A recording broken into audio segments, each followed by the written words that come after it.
The exhaustion you feel isn't just physical or mental, it's a hollow ache that lingers even when everything seems fine.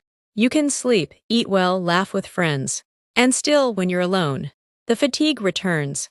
This isn't laziness or melodrama, it's a deeper kind of drain, a spiritual depletion that stems from existing in a world that endlessly demands more while offering very little in return. You pursue goals, meet milestones, and chase dreams, but satisfaction slips through your fingers, replaced by new cravings. This isn't a flaw in your character, it's the architecture of life itself. Arthur Schopenhauer, a 19th century philosopher, understood this quiet suffering well. He believed that life isn't built for happiness.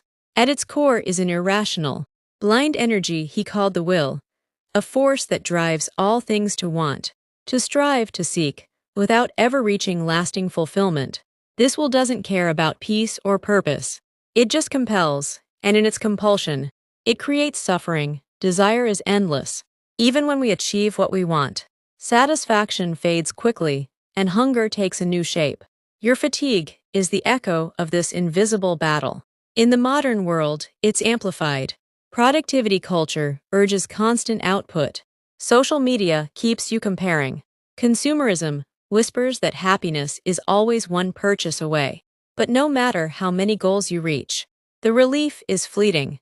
The job promotion becomes just another Monday. The vacation fades into routine.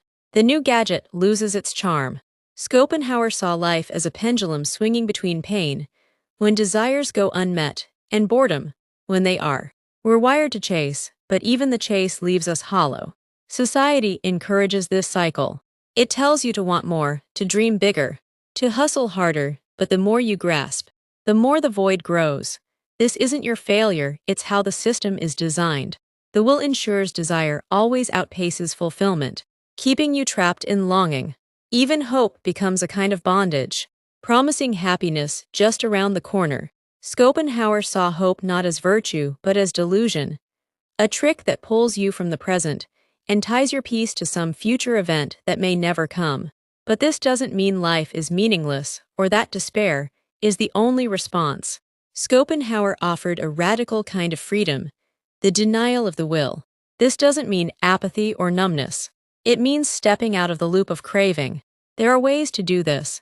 One is through aesthetic experience, losing yourself in art, music, or nature. In those moments, the hunger quiets, and you glimpse peace beyond wanting.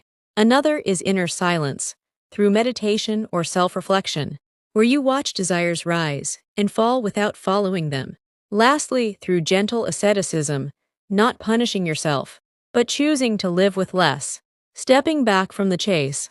This perspective isn't bleak, it's deeply freeing.